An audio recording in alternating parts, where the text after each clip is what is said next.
What's the worst mistake you ever made when texting someone? So, I know a girl, she's 15, and I'm not quite sure what she has, but I do know she's mentally challenged. She's the sweetest little girl I know, heart of gold and extremely generous, and friendly. She's taken quite a liking to me, and her parents say she apparently doesn't stop talking about me at the dinner table, or whenever she gets the chance. I think she sees me the same way younger kids find high schoolers cool. She's recently taken an interest in building her own wardrobe. She didn't care much aside from preferring certain colors and prints, and her mother apparently bought most things for her, but she's begun to develop her own taste fashion-wise.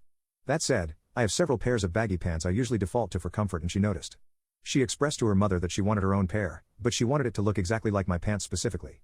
Now, baggy pants often have different looking fits depending on its dimensions and whoever's wearing them, and after hours of her mother taking her to different shops, they weren't able to find one that looked just like mine did, and fitted on her exactly like mine did.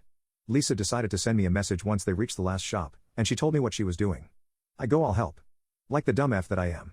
God, if I could just ask to turn back time, I would have tossed my phone and myself down a whale's colon in the hopes that would save me from the day's humiliation. But as we are all just men, I was powerless. She found one that looked quite similar to mine, and she tried it on. She then sent me a picture of herself smiling and wearing the pants, but she told me she was still upset as it doesn't look as good as when you wear it. Alright, that's lovely. She's trying to copy me, very sweet of her. Unfortunately, I was busy when she messaged me.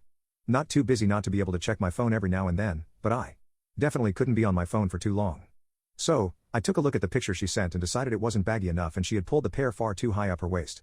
Again, I couldn't type for too long. I deliberately kept my responses short. I responded, bigger. Pull it down a little too, waistband should be around your belly button, perfect, right? Wonderful advice from a guy she thinks is cool. But no, of course not. I placed my phone back into my pocket, happy with myself. I thought about wearing the pants that matched the color of what she had tried on when we meet again. But God is not merciful. In fact, God has forsaken us all. The second message never sent. Bigger, it's a single word and it sounds dry and uninterested. But surely sounding dry and uninterested in a conversation with a mentally stunted girl isn't too much of a sin, right? That wasn't my sin, unfortunately. And it's probably time I should mention Lisa is a black girl. Now, ladies and gentlemen, please open your keyboards and spot the letter B with me. It's on the lower right side, correct? Lovely. How wonderful is it that the letter N is also on the lower right side? Why, the letters are right next to each other. Surely, there is not a word that could be sabotaged by that simple little mistake?